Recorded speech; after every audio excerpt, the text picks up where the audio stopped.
Hi everyone. We're here today celebrating the Endangered Species Act and its 50th anniversary since its passage in 1973. Really excited. We have an amazing group of folks here, from academics to scientists to administration officials, Capitol Hill members and staff, our own colleagues and colleagues from 13 co-sponsor organizations that work and defend the Endangered Species Act every day. We're here today to celebrate the Endangered Species Act for its accomplishments over the last 50 years, saving hundreds of species from extinction. Today's Endangered Species Act is more important than ever before as we see an escalating biodiversity crisis, escalating challenges with climate change, and the importance of the Endangered Species Act as the backstop to prevent extinction of vulnerable species is more important now than ever before. The number of species whose very survival depends on the ESA is growing exponentially. The only way that we can stave off an ecological catastrophe is to strengthen the tool we all know will protect species from extinction. The endangered species effectiveness is unequivocal. More than 95% of listed species are still around today, and hundreds have either fully recovered or on the pathway. We know that biodiversity is critical to our community health. We know that biodiversity is critical to our economy. We know that biodiversity is so critical to so many cultures, to us spiritually, to Native Americans through time immemorial. And that connection, I think sometimes we have lost, and it's time for us to reconnect. I have extraordinary hope. And I have hope for these reasons, because when you give nature a chance, when you invest in it, it has an extraordinary ability to heal, but you have to give it a chance.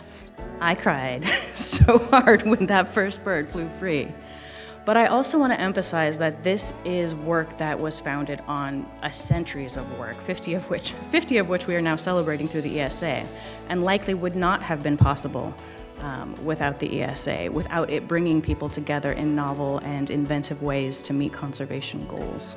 I just want to close with a deep wohlau, which means deepest thanks to everyone here and for everything that you love, whether it's peregrines or condors or that little tiny frog that nobody knows anything about but you love.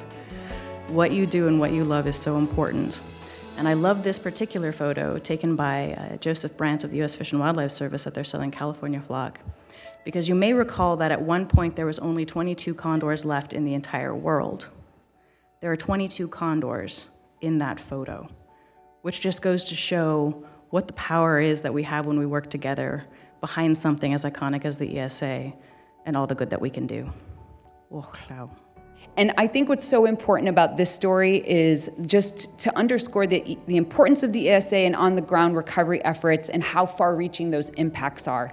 Because the restoration of the golden paintbrush habitat aided and supported the restoration and recovery of the Fender's blue butterfly. So again, we've talked about that interconnectedness, this symbiotic relationship in nature, and I just think this is a beautiful way to wrap that all in a bow and talk about that full circle. There are good things happening. Last month I did a tour of the Klamath Basin from its mouth to the headwaters. I met with the Yurok tribe, I met with the Kirk tribe, the Klamath tribe, and I saw the restoration projects that they have going along the river.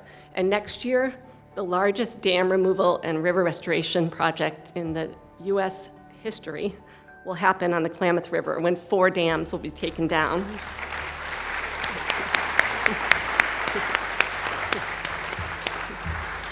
That gives that river a chance to have a more natural function, and it represents so much hard work.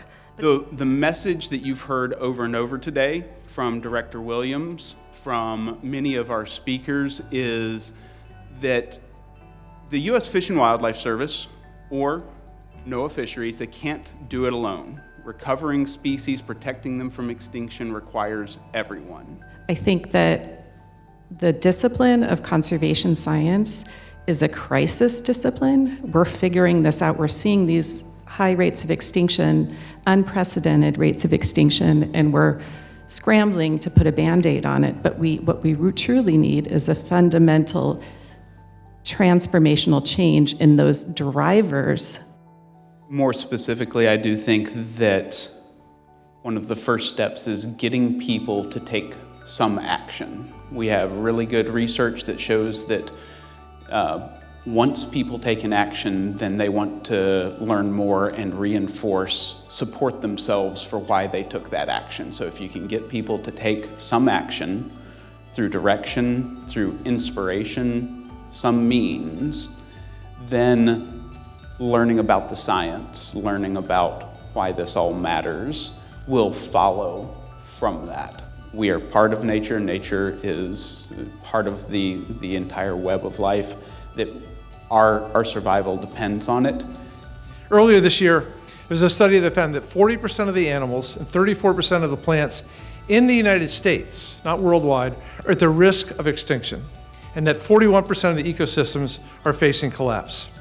The health of wildlife and ecosystems is directly related to our health, to human health, because healthy ecosystems support clean water, clean air, pollination, absence of pollution. So despite the 50 years of success, we have seen a staggering 38 pieces of legislation to undermine the Endangered Species Act just this year, 28 in the House and 10 in the Senate. That's more than one every week. And rather than dismantling our bedrock conservation legislation, we need to do much, much more to fund the Endangered Species Act, because the truth is the ESA is starved, not broken. I have no doubt that our commitment will make a huge impact for so many species struggling to survive. We won't let them down, and we won't give up. Together, we will rally the support the Endangered Species Act needs to keep protecting imperiled species for the next 50 years and beyond.